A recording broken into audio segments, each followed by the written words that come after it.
Il avait affronté combien de victoires avait-il remporté ce jour-là? Cela hantait encore ses rêves. Il s'était réveillé en sueur, le pouls battant à tout rompre, les cris et le tonnerre résonnant encore dans ses oreilles.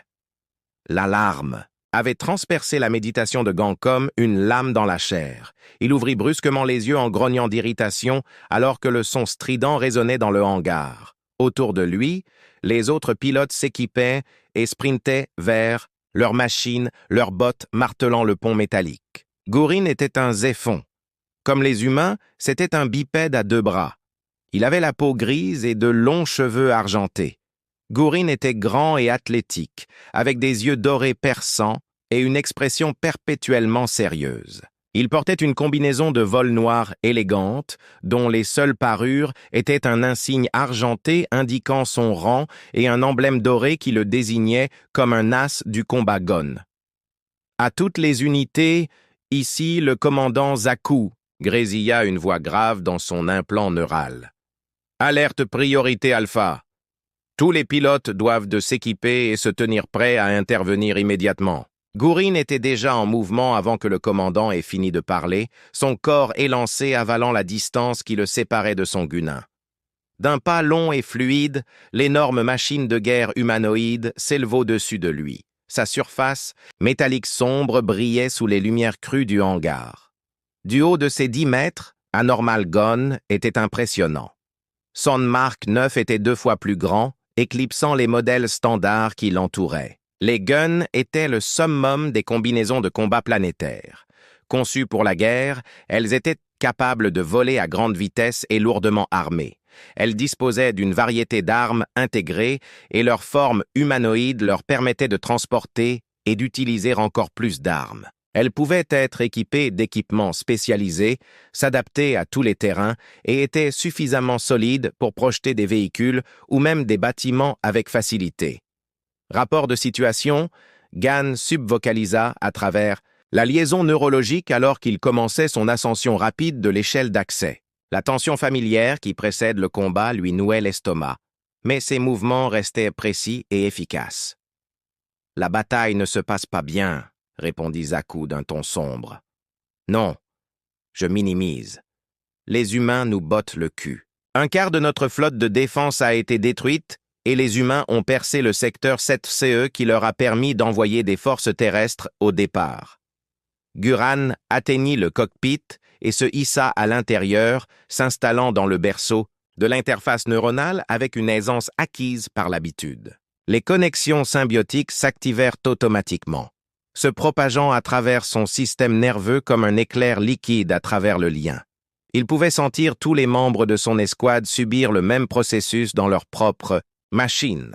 Jeter, Gorg, J et Raiden, les 4 plus Gourin, formaient la meilleure force de combat jamais assemblée, chacun d'entre eux étant un avec plus de 100 victoires sur le champ de bataille. La voix de Badger intervint, pleine d'une agressivité à peine contenue. Le jeune pilote avait toujours été impatient de combattre, parfois jusqu'à l'imprudence. « C'est déjà assez grave, » grogna Zaku. « Ils ont réussi à faire atterrir des forces d'attaque à la surface, beaucoup de forces d'attaque, et il ne s'agit pas seulement d'infanterie. Ils ont des véhicules, des explosifs et des armes lourdes. Ces salauds remontent la montagne vers la base de commandement de Naron au moment où nous parlons. » Guran sursauta de surprise lorsque son système Gadoun se mit en marche. Les humains avaient opté pour une invasion terrestre. Étaient-ils stupides? GR avait certes concédé que leur vaisseau du vide avait été étonnamment efficace, mais les humains utilisaient presque exclusivement des explosifs cinétiques et chimiques.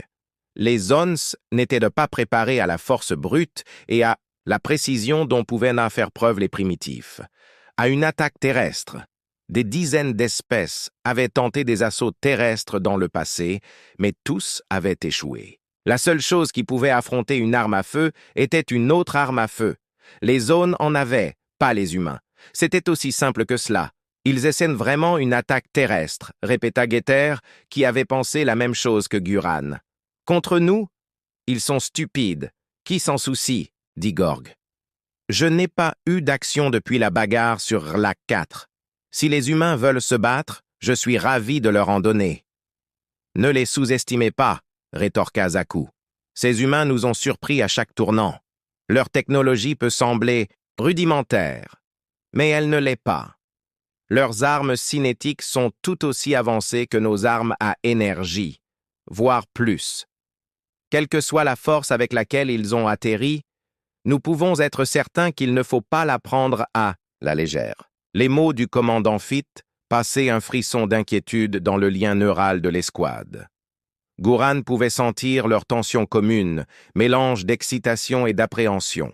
Importait qu'ils soient les meilleurs pilotes de l'Empire, maniant les armes les plus avancées jamais construites. Seuls les idiots et les déviants mentaux partaient au combat sans peur. La peur était bonne, elle vous maintenait en alerte. Gouran s'enfonça plus profondément dans son berceau neural, sentant la ruée familière, alors que sa conscience s'élargissait, pour englober la forme massive du gond. La machine devint une extension de son propre corps, ses sens améliorés inondant sa conscience de données. Un mélange d'implants et d'entraînement permettait au pilote de s'adapter rapidement. En quelques instants, son propre corps et ses sens disparaissaient. Il ne restait plus que la vérification de l'état du gond qu'il avait ordonné et qui parcourait ses propres systèmes.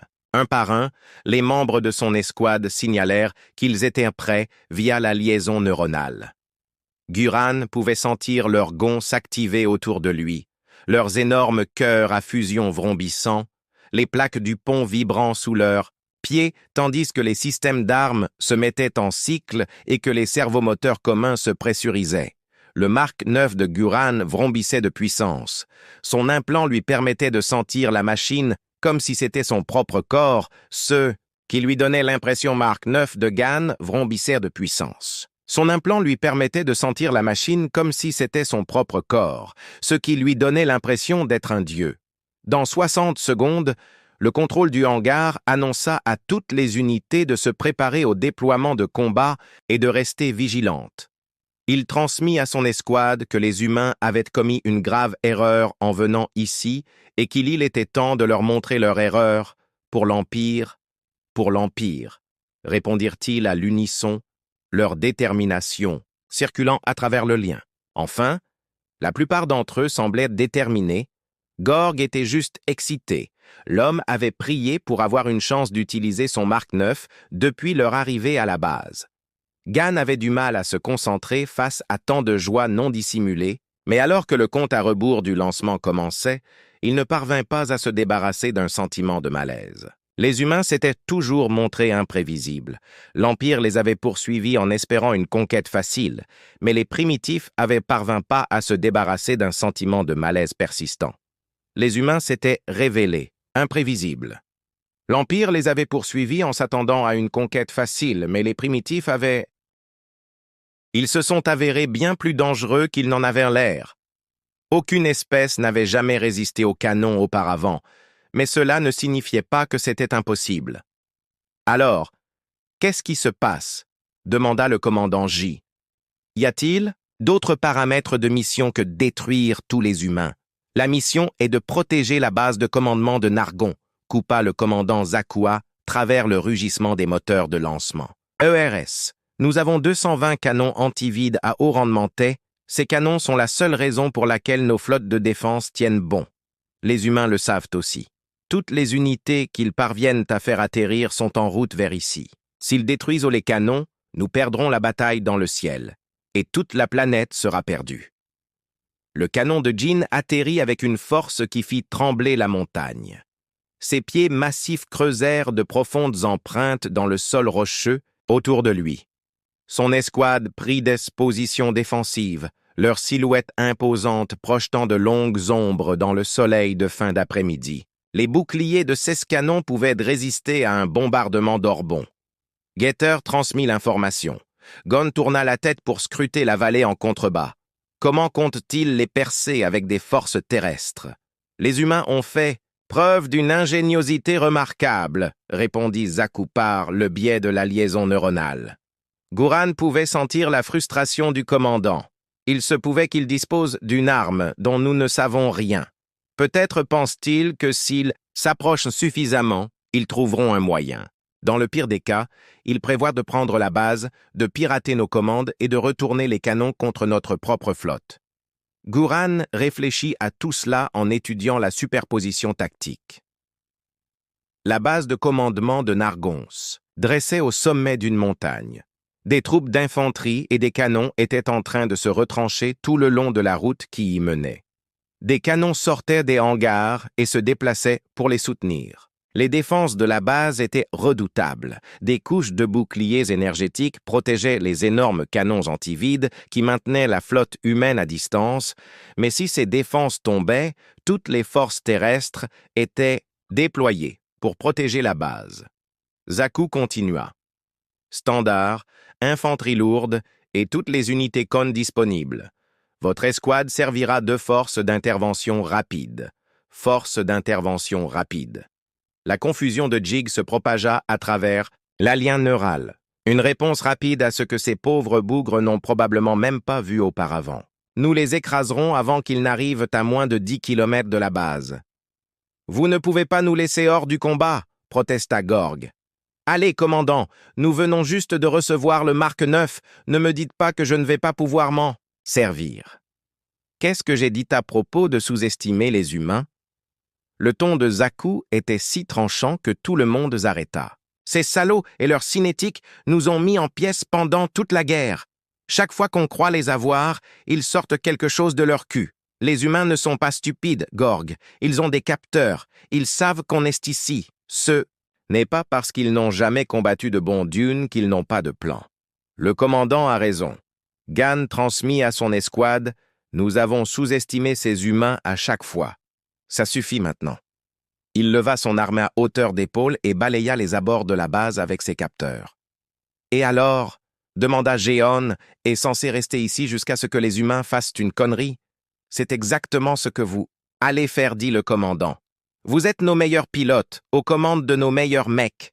Quand les Shumain nous attaqueront avec tout ce qu'ils ont préparé, je compte sur vous 5 pour vous en occuper. Oh merde, marmonna Gorg.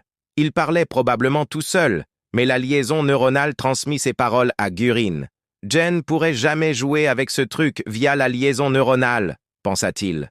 L'acquiescement de son équipe, teinté d'un mélange d'agacement, de déception et de discipline. Sous eux, les premiers échos de la bataille commençaient à atteindre leurs capteurs audio. Gam entendit le tonnerre caractéristique des armes à feu humaines mêlé au sifflement aigu des armes à énergie Zéphon.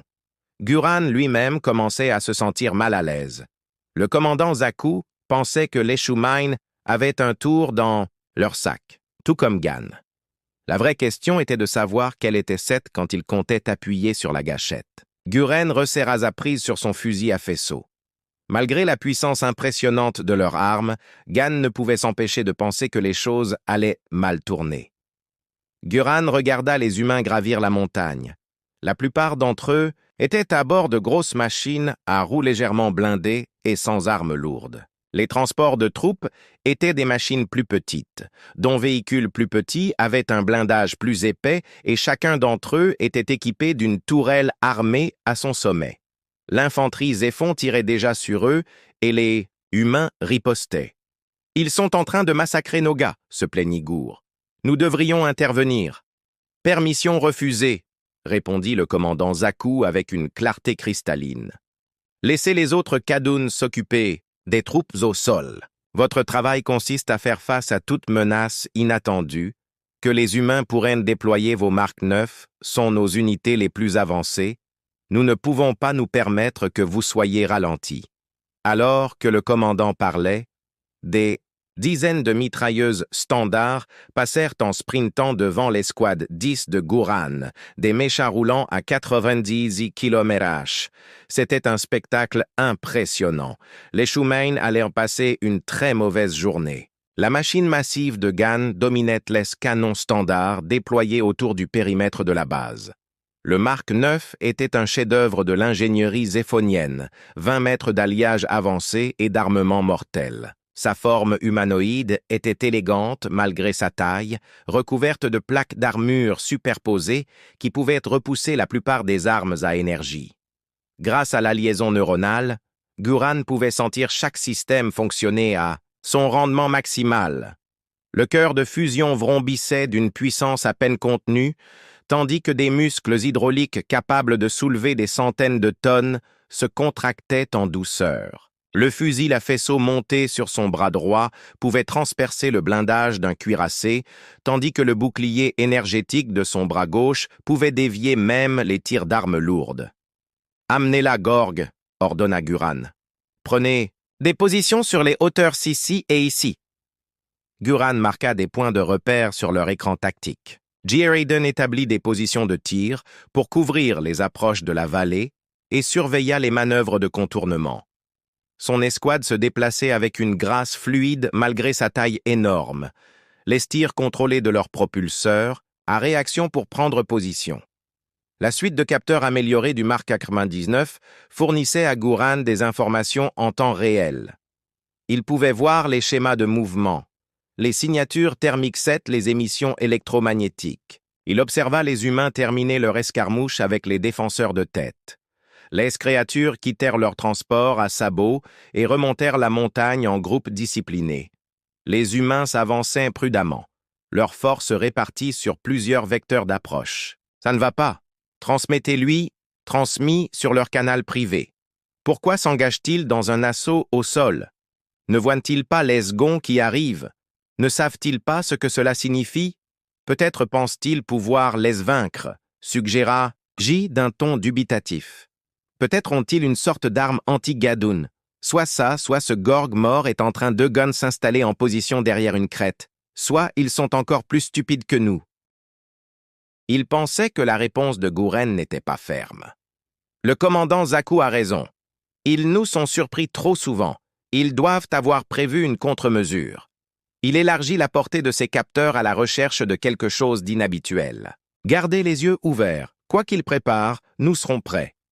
Les systèmes Mark 9 bourdonnaient autour de lui, tandis que Guran observait l'écran tactique. Les unités d'artillerie standard engageaient déjà le combat avec les forces humaines. En contrebas, forme massive, avançant impunément à travers les explosions et les tirs. Les humains les frappaient avec tout ce qu'ils avaient, mais leur cinétique était insuffisante pour endommager un rayon gond. Les fusils et les armes à plasma ravagèrent les primitifs. Les créatures couraient et se mettaient à couvert, mais elles ne cessaient pas de se battre. Peut-être étaient-elles vraiment stupides, pensa Guran. Les humains avaient été durement touchés, mais ils ne paniquaient pas. Ils ne semblaient même pas surpris que quelque chose clochait. L'avertissement de Jig interrompit ses pensées. Plusieurs unités humaines avançaient sur la crête est. Les 4e et 8e escouades de Gunn se déplaçaient pour engager le combat. Gunn surveillait 10 guns. Couraient vers la crête. Des grenades propulsées par des roquettes et des tirs de mitrailleuses lourdes s'abattirent sur eux. Le gun les ignora. Le combat se déroulait bien, mieux que Guran n'aurait pu l'espérer. Cela le rendait nerveux. Il n'y avait rien de plus suspect qu'une victoire facile. Guran ne pouvait qu'espérer qu'ils étaient vraiment prêts à affronter tout ce que ces humains imprévisibles leur réservaient. Les gonds standards se déplaçaient comme aides géants sur le champ de bataille, leur silhouette massive facilement visible depuis la position surélevée de Gan. Des armes à énergie jaillissaient, leurs canons montés sur les bras, tailladant les forces humaines en contrebas. Les projectiles et les explosifs s'écrasaient inutilement contre les machines géantes. Les humains poursuivaient leur avancée méthodique malgré les pertes subies par Moon. Ils étaient déjà à mi-chemin de la montagne. Getter transmit son impatience à travers la liaison neuronale. « Laissez-moi les attaquer, nous pouvons en finir maintenant. »« Négatif, » répondit Guran d'un ton ferme. « Nous maintenons notre position et restons à l'affût de menaces inattendues. C'est notre mission. Allez, Gorin Gorweed, si nous n'intervenons pas rapidement, il ne restera plus aucun humain à tuer. J'ai dit non, rétorqua Gorin à travers ses capteurs améliorés. Guran observait le déroulement de la bataille. Les unités fonctionnaient bien, utilisant leur hauteur et leur puissance de feu supérieure pour un effet dévastateur. Les armes cinétiques humaines rebondissaient sans effet sur leur armure tandis que les machines massives avançaient, écrasant les véhicules et les positions défensives sous leurs pieds. Les mecs n'étaient entrés dans la bataille que depuis quelques minutes, mais ce combat ne durerait pas beaucoup plus longtemps. Les humains battent en retraite dans les secteurs 3 et 4, rapporta Ryan. Les unités standards poursuivent quelque chose, il y a un problème. La transmission de Jig était empreinte d'inquiétude inquiétant. Leur retraite est trop organisée. Ils attirent nos forces hors du combat. Gan zooma sur les images de la bataille en contrebas. Les humains battaient effectivement en retraite, mais leur mouvement ne trahissait aucune panique. Ils maintenaient une discipline de tir exemplaire, leurs armes créant des champs de suppression qui se chevauchaient même pendant leur retraite. « Oh, maintenez vos positions !» ordonna-t-il, alors quelle arme de guette bougeait nerveusement. Le commandant Zaku nous a chargés de surveiller les surprises. Les humains préparent quelque chose. Laissez-les faire, ricana Getter. Ils n'ont rien qui puisse résister à un Mark IX. Gorg, ils devraient arrêter de planifier et passer à l'action. Je vais mourir d'ennui ici. Avant que Guran n'ait pu répondre, de nouvelles alertes clignotèrent sur son écran tactique. Les forces humaines ajustaient leur formation, créant délibérément des brèches dans leurs lignes. Mais dans quel but? « Tir ennemi !» avertit Jig. « Les escouades 4 et 8 ont disparu. C'est Getter qui répondit. »« Comment ça, disparu? Je veux dire que quelque chose les a fait exploser. » Hurla-je. La confusion, la colère et une pointe de peur se propagèrent à travers la liaison neuronale. « Les 10 canons sont en morceaux !» dit Guran en balayant la crête orientale avec ses capteurs. Il vit effectivement les restes des 10 canons. J avait exagéré en disant qu'ils avaient été réduits en morceaux, mais il y avait un trou considérable dans chacune de leurs poitrines, comme si quelque chose s'était enfoncé dedans avant d'exploser. Les canons s'étaient hors d'état de nuire et leurs pirates étaient morts. « Qu'est-ce que c'est que ça ?» jura Gros. « Qu'est-ce qui a bien pu faire ça aux armes ?» « Je n'en sais rien, répondit Gorin, mais nous devons le découvrir. » À peine avait-il fini sa phrase qu'aide multiples explosions éclatèrent parmi les armes qui poursuivaient les pirates. Une vingtaine de machines furent déchiquetées. Guran resta figé pendant un moment. 20 armes détruites en un instant. « Comment qu'est-ce que c'était » demanda Getter. « Qu'est-ce que c'était, Gur ?» Les capteurs de Gur s'efforçaient de localiser la source de l'attaque, mais ne trouvèrent rien.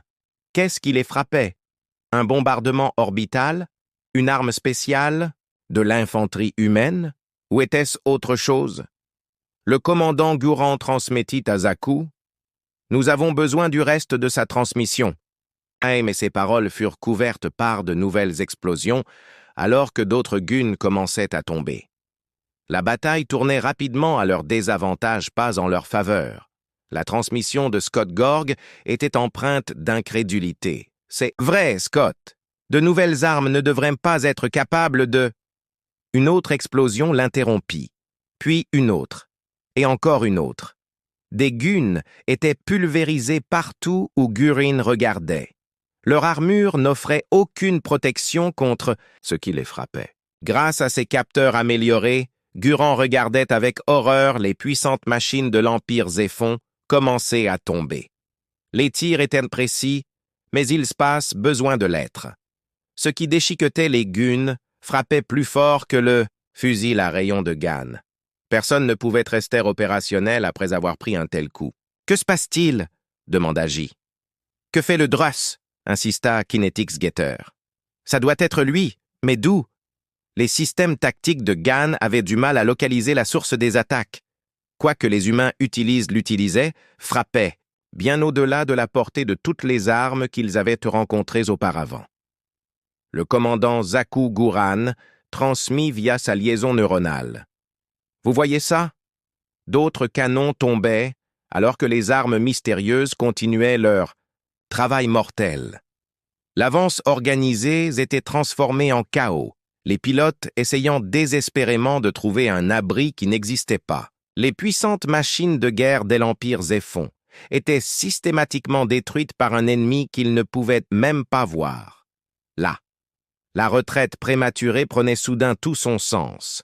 Ils ne fuyaient pas. Ils avaient attiré l'arme dans une zone mortelle. « Je le vois !» dit le commandant Zaku. « En attente. »« Qu'est-ce que tu veux dire par en attente ?» demanda Guran. « Qu'est-ce qui détruit notre arme? Nous avons besoin des données de ciblage maintenant. »« Je vous ai dit d'attendre. » La voix du commandant Zaku était tendue. « Nous y travaillons via la liaison neuronale. » Guran pouvait sentir l'anxiété monter au sein de son escouade qui attendait des réponses. Guran leva son bouclier énergétique entre lui et les forces humaines. Ses coéquipiers firent de même. Certains des gonds standards brandissaient leur propre bouclier, mais cela ne leur était pas d'une grande utilité. D'autres armes tombèrent sous les attaques invisibles. La réponse arriva quelques secondes plus tard. Scan longue portée terminé. Les attaques proviennent d'environ 80 km. Il s'agit d'armes cinétiques, une sorte de lance-projectile à grande vitesse. J'envoie la position à votre flux. L'écran tactique de Gantz est mis à jour avec les nouvelles données. Les armes humaines étaient positionnées derrière une série de collines roulantes. 80 km étaient facilement à portée des armes de Gan, mais toutes ces armes tiraient en ligne droite.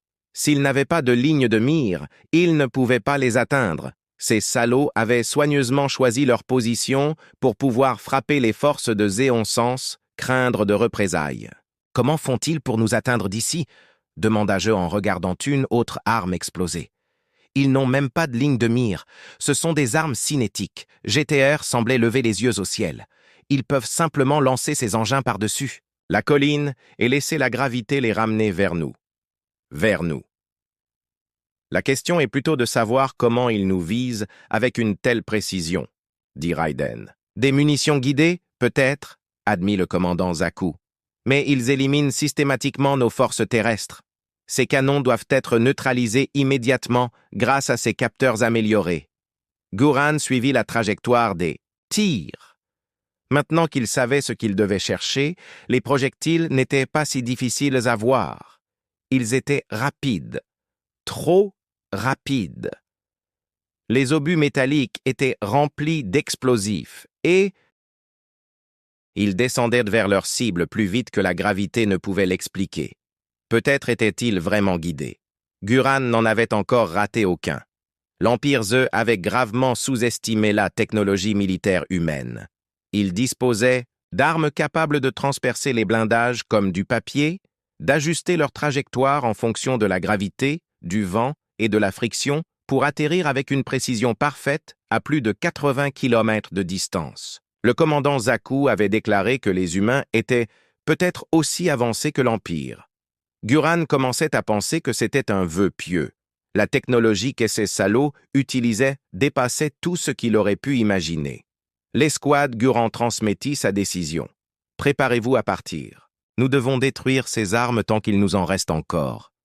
Je suppose qu'il est temps d'essayer le mode furtif, dit Getter. J'espère que ça marche. D'accord, répondit Guran. Il utilisa son implant neural pour activer la fonctionnalité.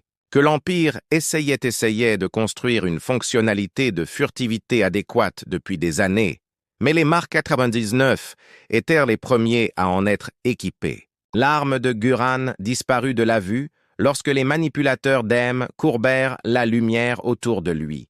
Les manipulateurs feraient la même chose pour les ondes radiothermiques et tout un tas d'autres choses. Cela devrait le rendre invisible, au radar et au capteur. « Oh, Void Gorg !» grogna-t-il de plaisir. « C'est cool, Dress.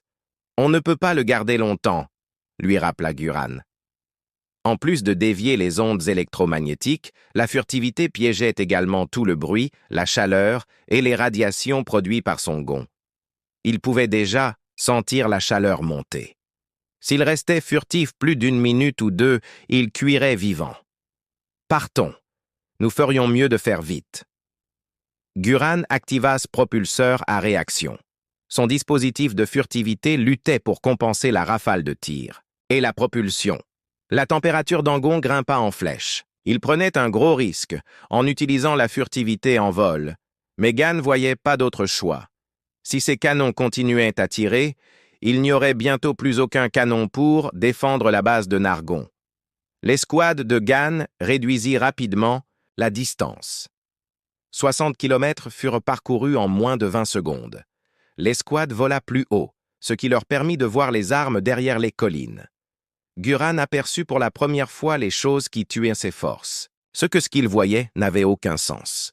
C'étaient des véhicules rudimentaires, des constructions métalliques anguleuses qui collaient au sol et se déplaçaient sur des bandes métalliques, sans fin chacune, était surmontée d'un long tube lisse qui suivait et s'ajustait avec une précision mortelle. C'était ce qu'il pouvait sentir.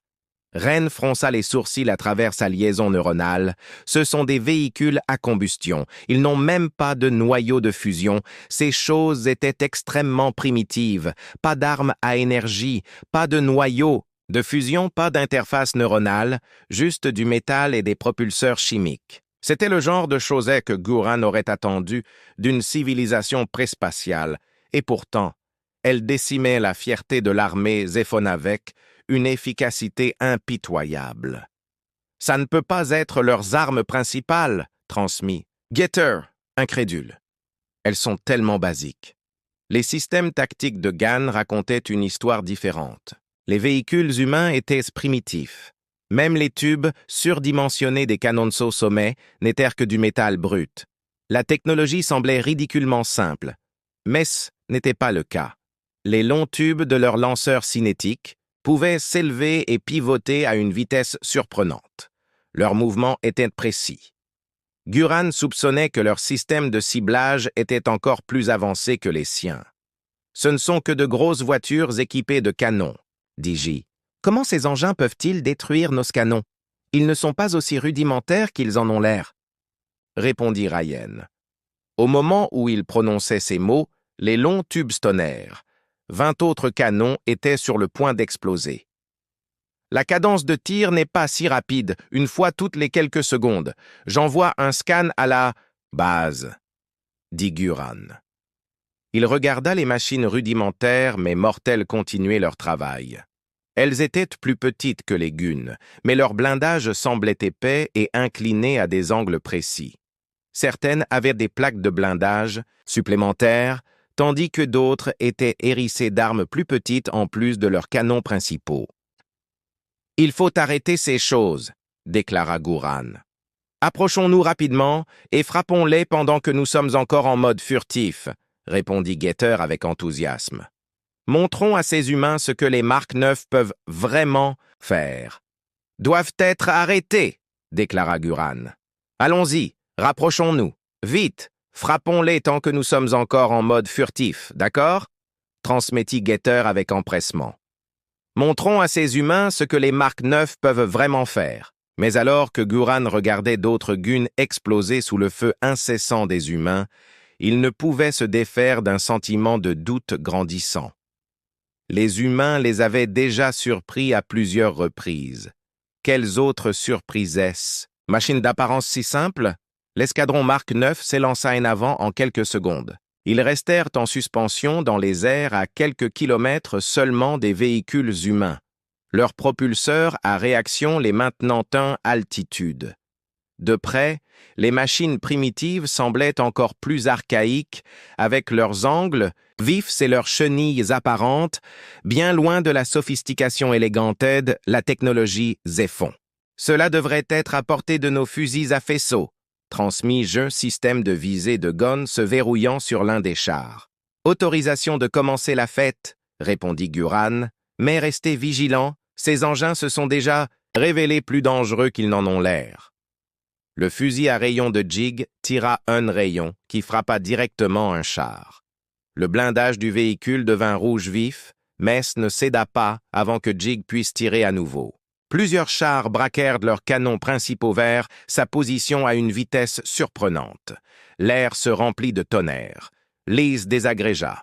Son énorme machine de guerre s'effondra dans une pluie d'étincelles de métal tordu. « J !» hurla Gorg. « Ils ont eu J! Manœuvre d'évitement !» cria Guran à travers la liaison neuronale, mais les humains avaient déjà dévié leur tir. D'autres chars tournaient leurs canons, pivotant pour essayer de le suivre. Pouvaient-ils voir à travers sa furtivité? Le Mark IX se dispersa, Guran maintint son bouclier entre eux et son gun. « Peuvent-ils nous voir? Ramenez-la » exigea-je. « Ne sais pas » cria Riden. « Ils ont peut-être retrouvé J en remontant la trace du tir. » Guran n'avait jamais rien vu de tel. Les chars se déplaçaient à l'unisson, coordonnant leurs tirs avec un effet dévastateur. Ils se touchèrent à nouveau le canon de Jig, réduisant l'énorme robot de combat en petits morceaux. Leurs armes cinétiques primitives n'avaient peut-être pas l'éclat des armes à énergie, mais leur puissance destructrice brutée était indéniable. « Manœuvre d'évitement », ordonna à nouveau Guran. La rage et le chagrin de Jig envahirent la liaison neuronale. « Ne restez pas immobile !» Les Mark IX restants dispersèrent leurs propulseurs à réaction, laissant des traînées dans le ciel. Les obus des chars le suivirent avec une précision terrifiante, les forçant à brûler plus d'énergie juste pour rester en vie. « Beergorg, ils nous voient !»« Non !» corrigea Riden. « Ce sont les propulseurs qu'ils suivent, nos traînées chimiques. » Peu. Importe comment ils nous visent, la transmission de Geth est brûlée. Avec fureur, ils sont tués J. Ces types sont morts. Getter, non. Gan pouvait sentir le plan de Getter à travers la liaison. Ne te précipite pas. Getter ignora l'avertissement de Gan. Son Mark IX fonça droit sur les véhicules, son fusil laser tirant à tout va. Un seul tir ne suffit pas à percer leur blindage, mais plusieurs coups suffirent pour faire le travail. Il réussit à en détruire 3 avant que des tirs concentrés ne le trouvent. La jambe de Gon disparut dans une explosion qui le fit tourner sur lui-même, le rendant incontrôlable. D'autres tirs atteignirent leur cible, coupant brusquement le flux vital de Geth dans la liaison neuronale.